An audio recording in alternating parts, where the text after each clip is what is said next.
Child support order. Ito pa. Ito yung ini-issue ng korte o ng family court. Ito ang ini-issue ng family court na kung saan, dahil wala namang divorce sa Pilipinas, if ever annulled yung marriage ng mga magulang, required silang magbigay ng suporta sa bata o dun sa mga anak o anak. Kahit gaano karami yung anak, dapat lahat yung suportahan mo. So kung marami kang anak, dalawa nga lang mahirap na. Kung 3 o 4 yan, wala. Patay ka. Di ba? Kasi ang korte rin ang magde-decide kung bibigyan ka ng wage garnishment. Ibig sabihin yung sweldo mo, i-ano ng korte. Yung sisiguraduhin ng korte na yung pag sumusweldo ka, may makukuha yung bata o para doon sa anak mo, or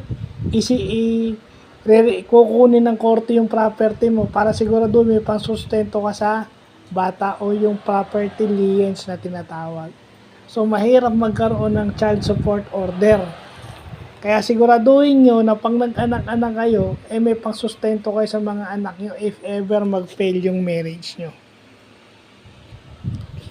Yan ha, kaya pag nagkasa-asawa kayo, siguraduhin nyo na namamahalin nyo yung asawa nyo, hindi nyo lang basta bibigyan ng anak. Yan, ang hirap kasi dito sa mga lalaki sa Pilipinas, nagkakalat na ng lahi.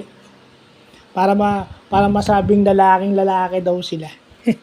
So, yun lang po.